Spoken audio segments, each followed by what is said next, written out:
وبارك عليه وعلى آله وولد صلى الله عليه وسلم محنونا بيد العناية مكحولا بكل الهداية فأشرق ببهائه الخضراء وتنادى الكون من نوره وأضاء ودخل في عقد بيته من بقي من الخلائق كما دخل فيها من مضى أول مدينة المعجزات بفضالنا لفارس وسقوط الشرفات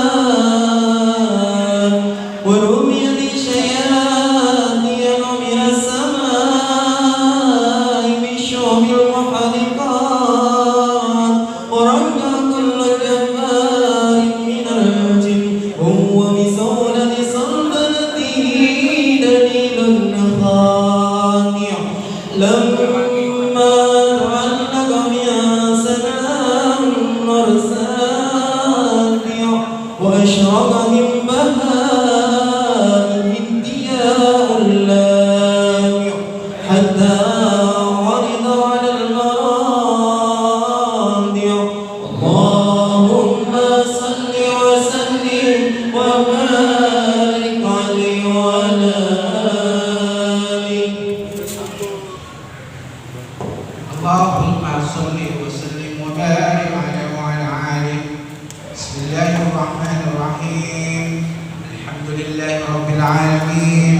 اللهم صل وسلم على سيدنا محمد وعلى آله وصحبه أجمعين. جعلنا الله وإياكم ممن يستوجب الشفاعة ويرجو رحمته ورأفته. اللهم بحرمة هذا النبي الكريم وعلي وأصحاب السالكين على منهج القويم اجعلنا من خيار أمته واسترنا بنيل حرمته وفي الرغد في ظلمته واستعمل ألسنتنا بالمدح ونصرته وأعيننا متمسكين بسنة وطاعته وأمسنا على سنة وجماعته. اللهم أدخلنا معه الجنة فإنه أول من يدخلها وأجرنا معه في قصورها فإنه أول من ينزلها وارحمنا يوم يستصبح به الخلائق فترحم.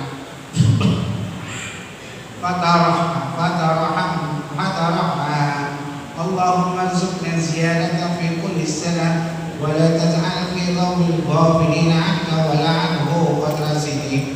اللهم لا تجعل في مجلسنا هذا عهدا إلا وسألنا بماء توبة ذنوبا وسترنا بالهداية المغفرة لعيوبا.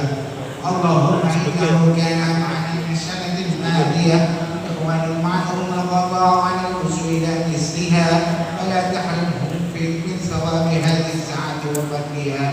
اللهم ارحمنا إلى سننا من عذاب القبور ووفقنا لعمل صالح يبقى السلام على ممر الدهور.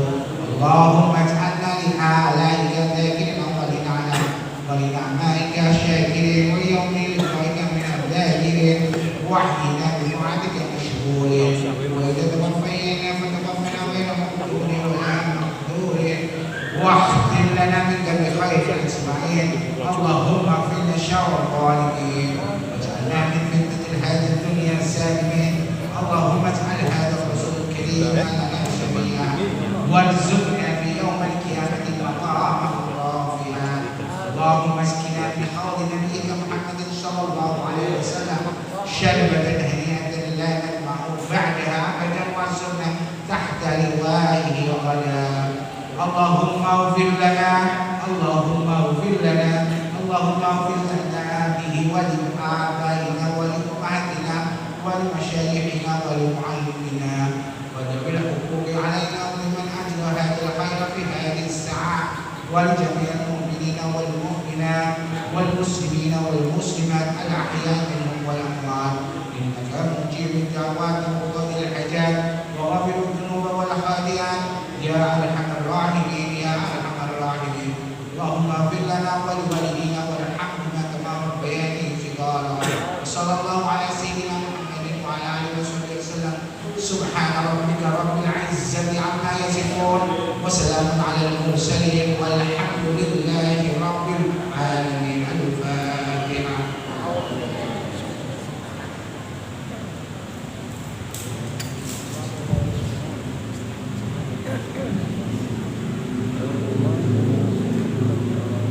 Yang sama-sama kita muliakan Habib Naufal Al-Jufri, Habib Naim, Habib Haji beserta rombongan, para masyayikh, para kiai, para aimatul khususiyah, takmir Masjid Baitul Makmur, Adahri, tokoh-tokoh masyarakat, sesepuh, bini sepuh, hadirin wa hadirat, Bapak dan Ibu kaum muslimin wal muslimat yang dirahmati oleh Allah Subhanahu wa taala. Untuk selanjutnya marilah kita ikuti bersama sambutan mewakili takmir Masjid Baitul Makmur sekaligus mewakili Jamaah Al-Hikmah yang mana akan disampaikan oleh Romo Kiai Mubino. Kepada beliau kami aturkan Allahumma sholli sayyidina Muhammad. Assalamualaikum warahmatullahi wabarakatuh. Bismillahirrahmanirrahim. Wa syukurillah alhamdulillah. Thumma salatu wassalamu ala rasulillah wa ala alihi wa ashabihi wa la hawla wa la quwwata illa billah.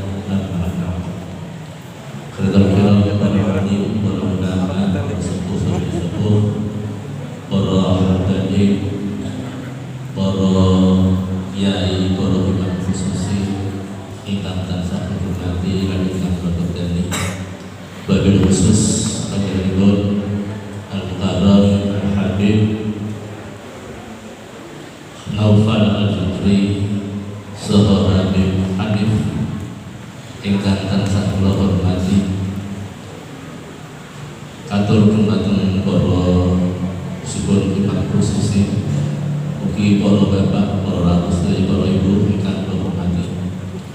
Alhamdulillah wassalatu kita mengucapkan syukur wa ta'ala kepada Allah Subhanahu bila wa'adul mubalik dan sahabat Allah dan sahabat Allah iman dengan lebih sehat sehingga kan iman sehat. Alhamdulillah bersami saat terawih wonten Baitullah Masjid Baitul Makmur dari sabu-sabuan kita mensiapkan akan kita Islam lewat pengawasan dan kita kanti acara intun doa dan ibu program Suryo yang sepuh program Suryo guru-guru program Suryo kali mausnya sintahlil manakib sebuah wajib mugi-mugi barokah itu dibunaturakan kagem ibu program Suryo. Amin Allahumma amin.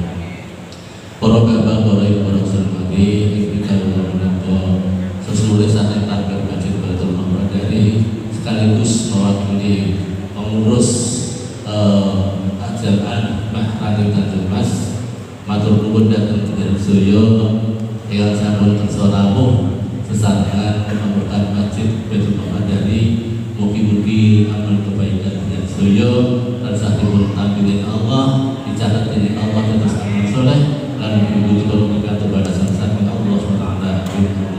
Amin. Sampun kabeh Allah minallah ketua takbir Masjid Baitul Makmur dari saha pengurus Jamaah Al-Hikmah lan Tanjung Mas nampi kerawat Jenderal Suryo saha matur hormatan dan Jenderal Suryo wonten kepiranipun wonten bapakipun Allah berpahamutan ingkang kathah. Semanten anulan wassalamualaikum warahmatullahi wabarakatuh. Untuk selanjutnya marilah kita ikuti bersama Mau'izatul Hasanah yang mana akan disampaikan oleh Al-Habib Naufal Al-Jufri. Kepada beliau waktu dan tempat kami persilakan. Allahumma shalli sayyidina Muhammad.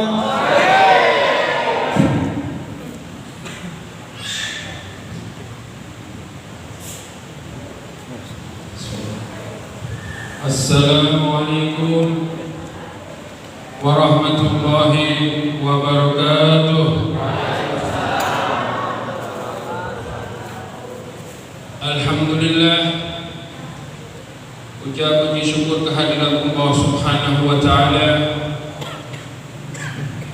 yang pada malam hari ini kita bisa dikumpulkan di taman-taman surganya Allah Subhanahu wa Ta'ala.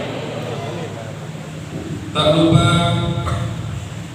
kami haturkan salam hormat buat takmir masjid Kiai Mukino dan juga imam masjid Kiai Khalid dan imam masjid Kiai Azhari. Yang satu siapa nih?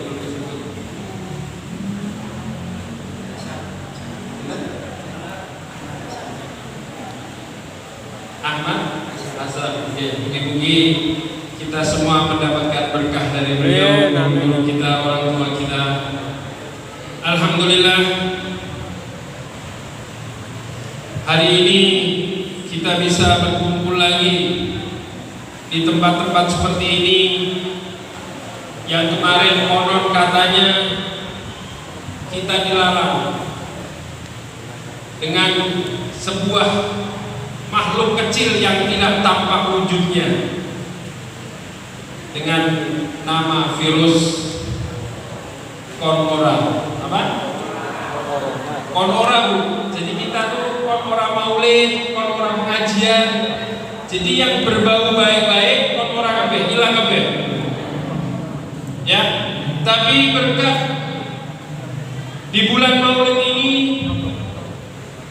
tidak lain dan tidak bukan ini karena semua kebesaran makhluk yang sangat luar biasa kekasih Allah Habibuna Muhammad Rasulullah Sallallahu Alaihi Wasallam. Dan hanya di bulan Maulid ini kita bisa berkumpul di masjid-masjid dimanapun setiap hari, setiap detik, setiap jam ada orang yang melantunkan sholawat dan maulid. Alhamdulillah, hujan berkah. Jangan keluh ya, kalau hujan jangan keluh. Ingat, saya dulu pernah dipesani sama seorang guru saya, Al-Habib Muhammad Al-Habsi. Dia pernah berkata kepada saya, kalau turunnya hujan itu adalah sangat-sangat luar biasa rahmat dari Allah, maka kita dianjurkan tidak boleh mengeluh sedikit pun. Kenapa? Karena di saat hujan turun itu malaikat sedang menyebarkan sayapnya, Bu. Jadi malaikat itu sedang menyebarkan sayapnya, melebarkan sayapnya, menunggu apa? Menunggu dari doa-doa manusia yang ada di muka bumi ini. Nah, kalau Anda mengeluh, doa Anda jelek, maka malaikat tadi akan menerima doa-doa jelek Anda. Maka kalau hujan rahmat seperti ini, Anda harus berdoa yang luar biasa, minta kesehatan, minta rezeki, minta segalanya, pokoknya minta yang banyak-banyak, karena kita ditunggu oleh malaikat. Semua doa-doa kita insya Allah diijabah oleh Allah Subhanahu wa Ta'ala. Alhamdulillah, di bulan Maulid ini adalah bulan yang sangat luar biasa. Kenapa? Karena ini adalah bulan di mana bulan-bulan yang lainnya bisa ikut mulia akibat di bulan Rabiul Awal ini. Karena di bulan ini adalah bulan di mana diciptakan kekasih Allah Habibullah Muhammad Rasulullah Sallallahu Alaihi Wasallam. Bahkan dikatakan dunia ini tidak mungkin tercipta, dunia ini tidak mungkin terbentuk karena Nur Muhammad Rasulullah Sallallahu Alaihi Wasallam. Maka sudah pantasnya, sudah layaknya kita semua mencintai beliau, menyukai beliau, membahagiakan beliau, tapi dan tidak lain itu adalah semua buat diri kita pribadi. Kenapa? Karena barang siapa yang mencintai di dunia, maka kelak kita akan dicintai orang-orang yang kita cintai. Kalau kita mencintai Rasulullah Sallallahu Alaihi Wasallam, insya Allah kelak di yaumil mahsyar, di yaumil akhir, kita akan dicintai oleh Rasulullah Sallallahu Alaihi Wasallam. Bahkan dikatakan barang siapa yang membenci Rasulullah, bahkan membenci semua keturunan Rasulullah, kelak di akhir zaman, kelak di padang mahsyar, tidak lain dan tidak bukan di kepalanya, di jidatnya akan tertulis kafaroh, yaitu termasuk golongan orang yang kafir. Naudzubillah, summa naudzubillah. Mudah-mudahan kita tidak tergolong dari golongan yang seperti itu. Amin, amin ya rabbal alamin. Alhamdulillah, walaupun sedikit hujan, mungkin suara agak terganggu sedikit, tapi nggak masalah. Ini adalah, saya yakin ini adalah hujan rahmat. Amin. Karena dikatakan barang siapa membaca maulid, satu rumah membaca maulid, maka 40 kiri rumah itu, 40 kiri kanan rumah itu, dan 40 ke depan dan 40 ke belakang, semuanya ikut berkah dari maulid ini. Makanya saya belum lama hadir majelis di daerah Tegal. Ada salah satu ulama besar, Al-Habib Abdurrahman bin Faqih, mengatakan bikin maulid itu tidak harus banyak, bikin maulid itu tidak harus jumlahnya besar. Anda bisa latihan dari Anda, anak, istri, suami, 2 orang, 3 orang. Kalau Anda rutin setiap hari bikin hal itu, minimal kelak kita akan dikenal oleh Rasulullah Sallallahu Alaihi Wasallam. Karena ini bulan yang sangat luar biasa, bulan di mana diciptakan orang yang sangat luar biasa, manusia yang sangat sempurna, manusia yang lahir seperti nggak ada seperti yang kita bisa temukan seperti sekarang ini. Dulu ada Nabi Yusuf alaihissalam, ketampanannya sangat-sangat terkenal. Bahkan Siti Zulaikha pun sampai tangannya terpisau saja tidak terasa akibat melihat ketampangan Nabi Yusuf alaihissalam. Tapi Rasulullah SAW jauh lebih tampan dibandingkan Nabi Yusuf alaihissalam.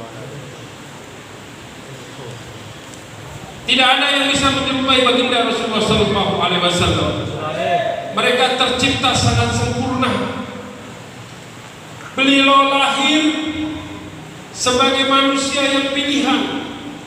Begitu lahir dari rahim ibu tercintanya Sayyidatina Aminah, dengan kondisi sudah terkhitan, matanya sudah pakai celak, dan begitu diletakkan di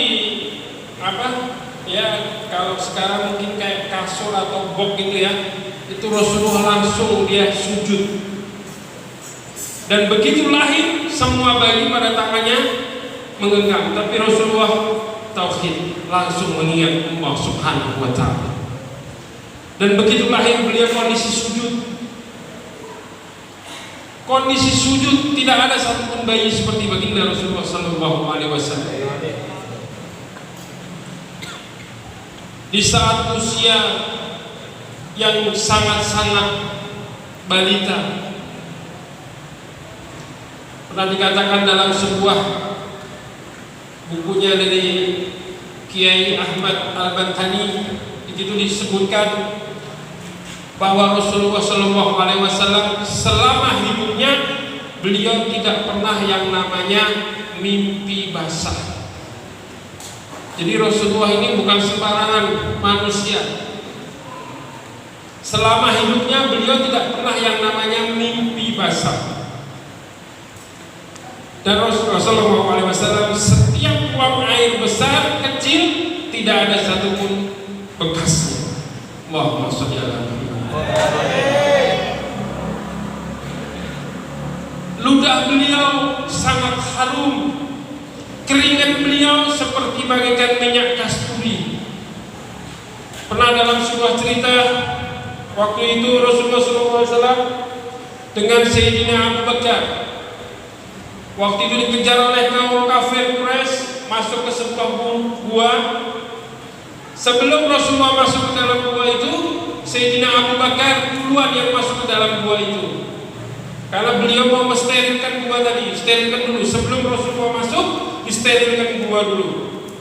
Ternyata di saat Sayyidina Abu Bakar tadi lagi mensterilkan gua tadi, tiba-tiba ada kalajengking yang sangat besar menggigit tangan Sayyidina Abu Bakar. Setelah gua steril baru Abu Bakar bilang, ya Rasul silahkan masuk. Setelah masuk duduk berdampingan, tiba-tiba keringat mengucur deras di mukanya Sayyidina Abu Bakar. Rasulullah bertanya, ya Abu Bakar, kenapa engkau berkeringat? Apa yang kau pikirkan?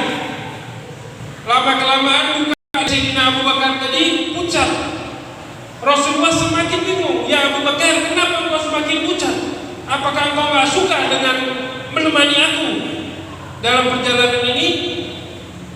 Sayyidina Abu Bakar masih menutupi luka yang ada di tangannya tadi, saking cintanya kepada baginda Rasulullah SAW.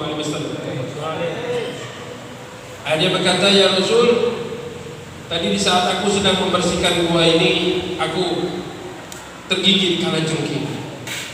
Seketika tangan Abu Bakar dipegang oleh Rasulullah, dan seketika langsung diludahi oleh Rasulullah, dan seketika luka tadi hilang tanpa bekas. Allahumma sholli ala Muhammad. Banyak cerita-cerita tentang kelebihan Rasulullah SAW. Beliau waktu perjalanan masih usia 6 tahun diajak oleh ibunya. Nah ini sedikit peringatan bagi orang-orang yang katanya ziarah itu haram. Ini kita lihat, manusia yang pertama kali ziarah adalah baginda Rasulullah SAW.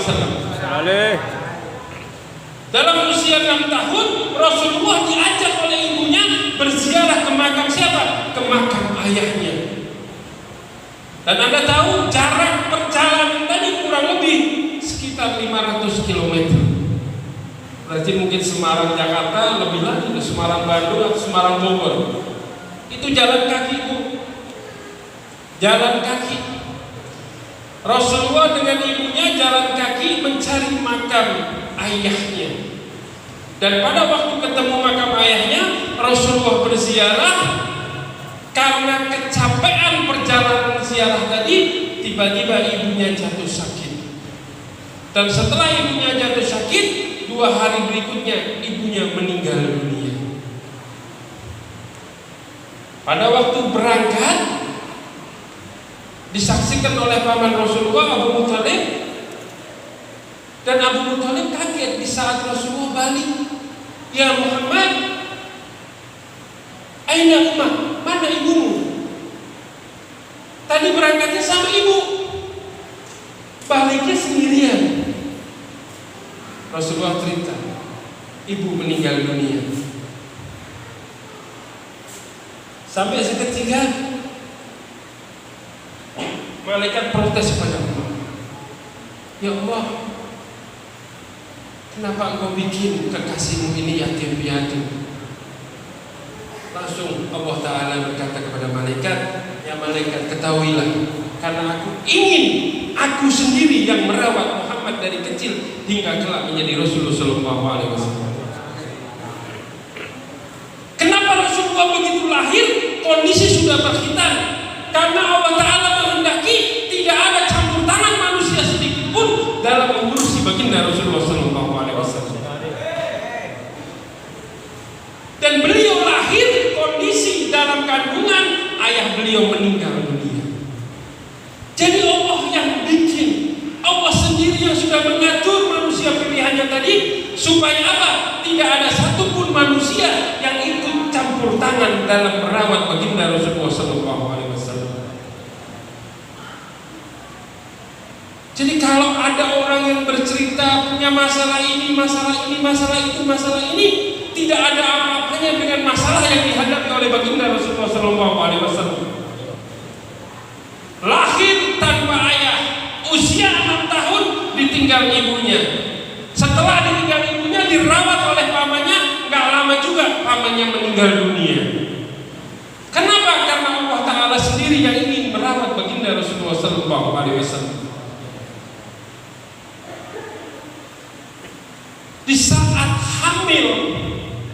Di saat ibu Rasulullah tadi mengandung Rasulullah, itu setiap bulan Bu Pak didatengin oleh para nabi-nabi yang terdahulu. Pada di saat janin Rasulullah berusia 1 bulan, datang Nabi Allah Adam. Salam, assalamualaikum ya Sayyidati Aminah. Kaget, kau siapa? Wahai manusia tampan, aku adalah Nabi Allah Adam. Terus di bulan berikutnya dihadiri oleh nabi-nabi lagi, hingga di usia 9 bulan dihadiri oleh Nabi Allah Ibrahim. Dan di saat kelahiran Rasulullah SAW, 3 bidadari cantik yang menemani kelahiran baginda Rasulullah SAW. Yang pertama adalah Siti Hawa, istri dari Nabi Ibrahim, dan Siti Maryam.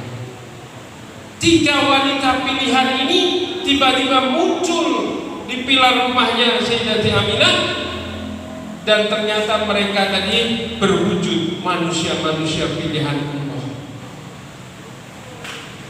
Rasulullah SAW dilahirkan dalam kondisi yang sangat luar biasa. Rumahnya beliau waktu untuk kelahiran itu mungkin jaraknya berkilo-kilometer, sudah terlihat terang benderang. Seperti kalau kita di daerah sini mercusuar di pelabuhan yang selalu gelap-gelap, itu belum ada apa-apanya. Di saat Rasulullah mau lahir tadi, Allah Ta'ala semua memerintahkan, semua penghuni langit, semua suruh turun, semua bidadari, semua suruh turun ke dunia. Kenapa? Karena ini menyambut kehadiran manusia mulia baginda Rasulullah SAW. Kita ini Pak Bu, dulu saya pernah dipesanin oleh salah satu ulama. Beliau berkata, kelak kita bisa masuk surganya Allah bukan karena sholat kita, bukan karena sedekah kita, bukan karena puasa kita, tapi kita masuk kepada surganya Allah tak lain dan tidak bukan karena syafaat dari baginda Rasulullah SAW. Pertanyaannya, sudahkah kita mencintai benar-benar ketulusan diri kita kepada Rasulullah, dan apakah Rasulullah mencintai kita? Kenapa? Karena cinta Rasulullah kepada umatnya ini sangat-sangat luar biasa Pak Bu. Kecintaan beliau sangat-sangat luar biasa. Dalam sebuah riwayat, di saat Rasulullah mau dihadiri oleh malaikat pencabut nyawa, sampai kita itu dipikirkan. Di saat nyawa tadi mau diangkat, berhenti sejenak, bertanya, ya Jibril, segini sakitnya orang dicabut nyawanya. Ya Muhammad, ya Rasulullah, ya Habibullah, aku sudah meringankan sakitnya ini dibandingkan manusia-manusia sebelum engkau 1000 kali lipat. Jadi Rasulullah waktu disambut tadi itu sudah diringankan 1000 kali lipatnya. Tapi Rasulullah tetap berkata, aina ummati, gimana nanti dengan umatku? Selalu yang ditanyakan, aina ummati, aina ummati, aina ummati. Akhirnya Jibril berkata, ya Muhammad, ya Rasulullah, Allah Ta'ala sudah mengabulkan doa-doamu. Insya Allah umat-umat akan jauh diringankan lagi di saat sakaratul maut. Baru Rasulullah mau menghadap kepada Allah Subhanahu wa Ta'ala. Belum lagi dalam sebuah riwayat dikatakan nanti kelak di saat yaumil qiyamah, semua bumi ini dihancurkan, semua yang ada di dunia ini dihancurkan, lebur semuanya, gak ada satupun yang tersisa. Dan situ hanya Allah saja yang hidup kekal abadi. Setelah itu Allah Ta'ala membangunkan, yang pertama kali dibangunkan adalah malaikat Jibril dan malaikat Mikail. Lalu apa kata Allah? Ya Jibril, aku perintahkan engkau ke dunia, cari makam kekasihku Muhammad Rasulullah SAW. Ini nabi-nabi sebelumnya belum dibangunin oleh Allah. Malaikat-malaikat yang lainnya belum dibangunin oleh Allah. Baru malaikat Jibril dan malaikat Mikail, Allah sudah memerintahkan, ya Jibril, cari kekasihku Muhammad Rasulullah SAW. Dicarilah Jibril, Bu. Bayangkan dunia sudah nggak ada, mau cari makam Rasulullah sudah nggak bisa. Kalau dunianya masih ada ketahuan makam Rasulullah, tapi ini dunia sudah lebur, hancur berkeping-keping semuanya dunia. Akhirnya Jibril diperintahkan, ya Jibril, kau baca sholawat, insya Allah kau akan ketemu dengan makam kekasihku. Lalu Jibril bersolawat kepada Rasulullah Sallallahu Alaihi Muhammad, Sallallahu Alaihi Muhammad, Sallallahu Alaihi Muhammad. Setiap langkah turun Jibril melakukan perintah Allah, Jibril bersolawat kepada baginda Rasulullah Sallallahu Alaihi Wasallam. Dan seketika tanah bumi ini membelah, dan di situ keluar Nur Muhammad, dan di situ diketahuilah makam Rasulullah Sallallahu Alaihi Wasallam. Setelah disamperin, Jibril bersalam, Assalamualaikum ya Rasulullah, Assalamualaikum ya Habibullah. Rasulullah bertanya, ya Jibril, ini hari apa? Ini hari apa Jibril? Jibril berkata, ya Muhammad, ini adalah yaumul kiamat. Yaumul di mana semua manusia dibangkitkan, dan engkau adalah orang yang pertama dibangkitkan oleh Allah Subhanahu wa taala. Lalu Abu, apa yang ditanyakan oleh Rasulullah? Aina hurmati? Enggak. Di mana istriku? Enggak.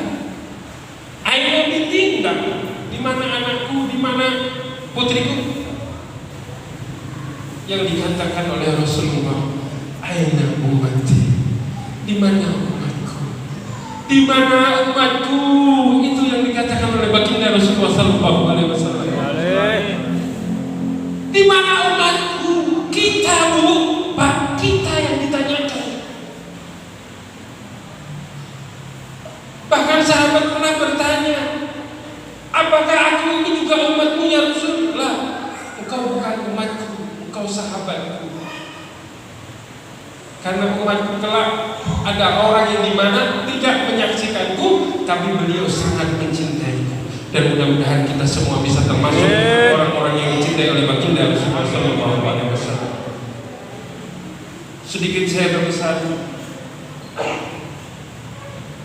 Dulu Rasulullah Sallallahu Alaihi Wasallam pernah sedang santai dengan para sahabatnya.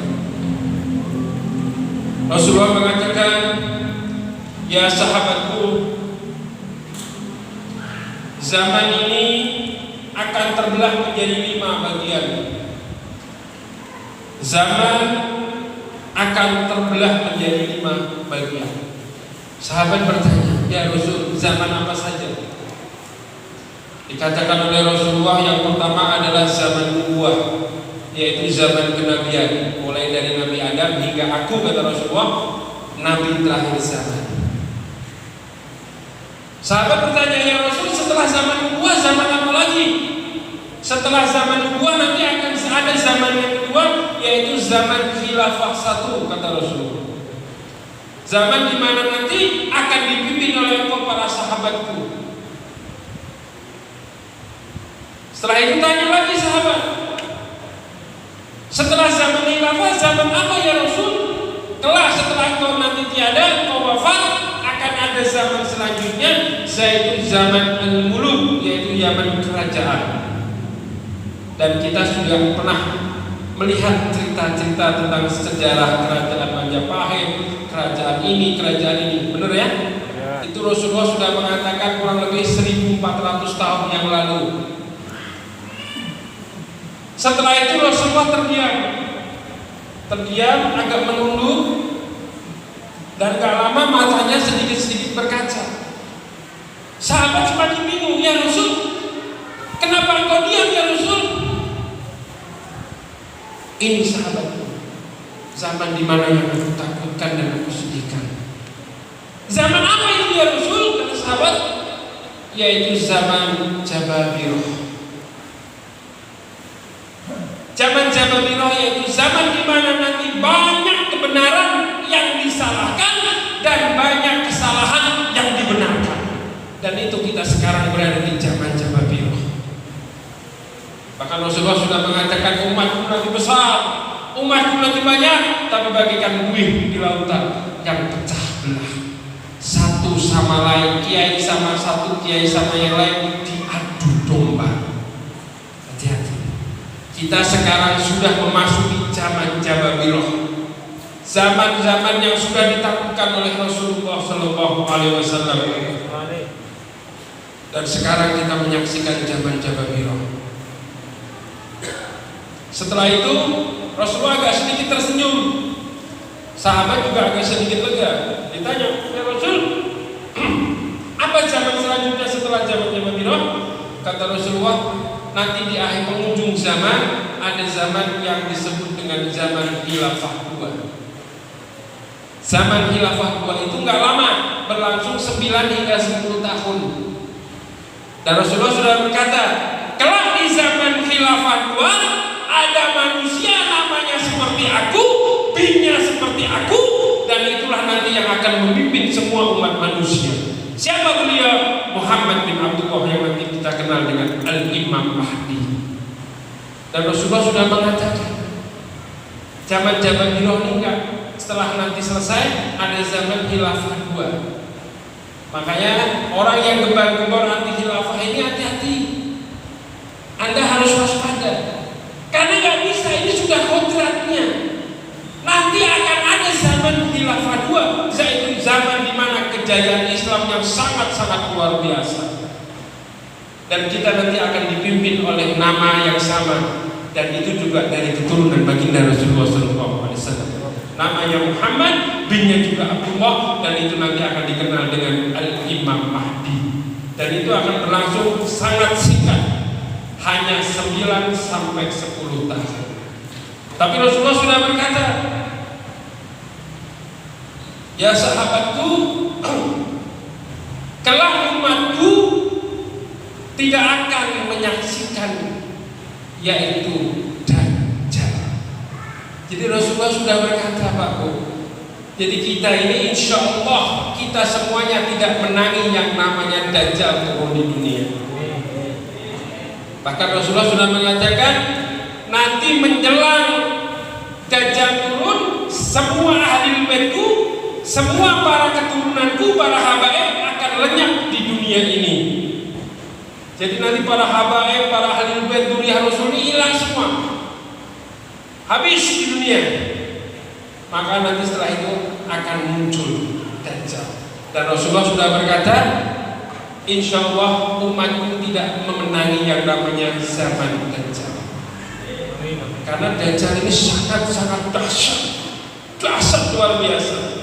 Anda mau ngelak dari fitnah Dajjal nggak bisa. Makanya dulu salah satu saya pernah belajar, pernah dikasih ijazah, dan alhamdulillah itu selalu saya amalkan sampai sekarang. Anda kalau mau ngamalkan silahkan, ajarin Anda, diri Anda dan anak-anak Anda minimal hafal surat Al-Kahfi ayat 1 hingga ayat 10. Itu aja. Ajarkan Anda dan anak keturunan Anda hafal surat Al-Kahfi hanya ayat pertama hingga ayat 10. Kata Rasulullah, barang siapa yang hafal dengan surat Al-Kahfi ayat 1 hingga 10, insya Allah akan aman dari fitnah Dajjal. Karena Dajjal ini sangat dahsyat. Saya akan sedikit cerita sekelumit biar Anda tahu siapa Dajjal sebenarnya. Dajjal itu nama aslinya, nama lahirnya itu namanya Samiri. Kenapa? Karena beliau dulu lahir di kota Samiroh, namanya kotanya Samiroh. Makanya Dajjal itu namanya Samiri. Dan luar biasa Pak Bu, Dajjal ini diciptakan dari hubungan zina. Jadi bapaknya Dajjal sama ibunya Dajjal itu masih satu keturunan. Jadi kakak sama adik masih hubungan darah. Jadi kakak sama adik berhubungan zina, dan maaf kondisi sang ibunya Dajjal tadi lagi datang haid atau datang bulan. Jadi kondisi menstruasi itu berhubungan zina, tapi karena ini sudah qadar Allah, sudah kodratnya Allah, maka jadilah Dajjal. Dan Allah Ta'ala sudah berkata bahwa kelahiran Dajjal akan membawa malapetaka baik kedua orang tuanya maupun untuk orang lain. Ternyata benar. Di saat lahirlah Dajjal, ibu kandungnya gak lama meninggal dunia. Kenapa? Karena Dajjal tidak mau meminum air susunya. Dajjal begitu lahir jebrol gak mau minum ASI ibunya. Makanya ibunya terkena kanker payudara dan meninggal dunia. Dan qadar Allah yang kedua, ayahnya Dajjal pun meninggal dunia akibat ulah sang Dajjal. Dajjal ini kerjaannya malas Pak Bu. Dia kerjaannya makan tidur karena dia diciptakan itu lumpuh. Dajjal itu lumpuh. Dia bisanya merangkak. Waktu Dajjal kecil itu dia nggak bisa jalan, bisanya merangkak. Tapi subhanallah karena sudah kodarannya Allah, pada waktu hari itu adalah hari pemujaan dewa-dewa. Besok itu mau ada upacara pemujaan dewa-dewa. Sang ayahnya Dajjal itu pengurus patung-patung pemuja dewa tadi. Tiba-tiba pada malam hari Dajjal ini diangkat oleh malaikat, dipindahkan ke sebelah patung yang sangat besar. Yang besok itu mau acara keramat istilahnya, mau dipuja-puja. Tiba-tiba diperintahkan oleh malaikat Dajjal tadi buang air besar dan buang air kecil. Setelah itu dihilangkan lagi sang malaikat, dibalikkan lagi ke tempat semulanya. Besok paginya geger. Loh, ini mau ada acara seperti ini kok tempat kotor, bahkan sang raja marah. Akhirnya usut punya usut, ada saksi mata. Memang sudah qadarnya Allah, sudah dikehendaki oleh Allah. Saksi mata tadi bilang, aku melihat si Samiri tadi berak di situ dan kencing di situ. Ayahnya dipanggil oleh raja, nggak mungkin anakku nggak bisa jalan, bohong itu. Tapi sang saksi tadi dipaksa, iya aku melihat sendiri. Bahkan temanku juga melihat sendiri. Dipanggil temannya, benar kau lihat Samiri buang air besar dan buang air kecil? Iya benar, aku lihat Samiri lagi buang air besar dan buang air kecil. Akhirnya ayahnya disidang dan gak lama dipenggal lehernya.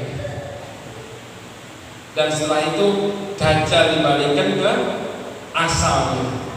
Dan menurut sebuah riwayat sekarang Dajjal ini berada di salah satu kota yang tidak ada penghuninya. Jadi di salah satu hutan yang sangat besar, di situ tidak ada satu manusia pun. Nah nanti kapan turunnya Dajjal kita nggak tahu. Mudah-mudahan kita semua tidak menyaksikan munculnya Dajjal. Makanya Pak Bu, mumpung sekarang kita sudah diperbolehkan melakukan pengajian-pengajian segini, ayo kita ramaikan. Karena kita nggak tahu nanti nih momentum tahun baru gimana nih. Nanti bisa juga momentum tahun baru diusik lagi di corona diangkat lagi. Akhirnya Pak, pengajian bubar lagi. Saya pernah protes salah satu takmir masjid di daerah saya. Saya sudah bilang, ayo kota-kota lain sudah pada merapat cancel. Kenapa di sini masih berjarak? Wah, ini lagi corona ini gini. Sekali tempo saya menyaksikan setelah selesai sholat Jumatan, maaf hitung apa itu? Kotak amal. Infak itu dempet-dempetan Pak Bu. Dempet-dempetan bercandaan tanpa masker. Langsung saya samperin. Oh, seperti ini. Ngitung duit yang kotor, Anda tidak takut dengan corona. Tapi menghadap Allah, Anda malah takut dengan corona. Na'udzubillah, summa na'udzubillah. Ini adalah bagian dari fitnah Dajjal. Corona ini adalah bagian kecil dari fitnah Dajjal. Anda dikikis imanmu. Imanmu ini mau dihilangkan. Orang akan dikasih momok dengan ketakutan mati. Seolah-olah corona ini malaikat yang sangat luar biasa. Sampai ada tulisan pakai masker, nggak pakai masker mati.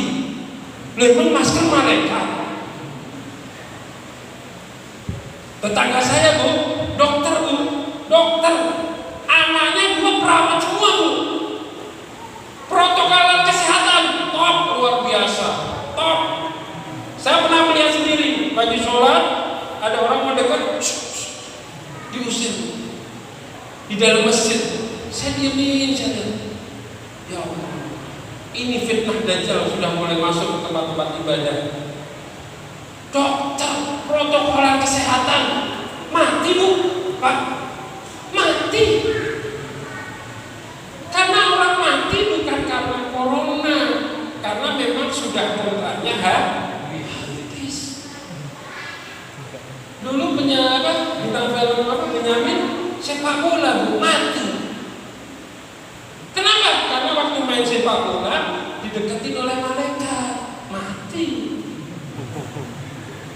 Ya, jadi mati ini bukan karena corona, memang sudah lawannya. Sudah saatnya malaikat tadi perintahkan ambil nyawa. Kan aneh, gara-gara virus yang gak kelihatan masjid sepi, ya kan? Sholat berjauh-jauhan, salaman gak boleh. Malah salaman sekarang sama orang tua ancam-ancaman gini, ya Pak ya? Saya heran ya Allah, sama Pak Yai loh, kan gak sopan kan? Pak Yainya malah dikeprol gini, ya Allah, aneh gitu loh. Ini fitnah Dajjal, karena setelah sholat, assalamualaikum, salaman, itu menggugurkan dosa kita. Satu sama lain dosanya berguguran. Makanya karena Dajjal kepengen gak ada dosa yang berguguran, dilarang, biar gak boleh salaman. Makanya pengurus masjid harus tetap, jangan takut. Mau sholat dempetan atau jarak, wayangnya mati ya mati, iya gak? Padahal mati yang paling enak itu di masjid, tapi orang malah takut ke masjid, kan aneh. Masjidnya sepi, anaknya nggak boleh ke masjid, menjelang masjid karena corona loh. Tapi kalau ke pasar ke mall boleh, ya kan? Berarti kan coronanya pilih kasih, adanya di masjid kok, kan aneh, ya kan?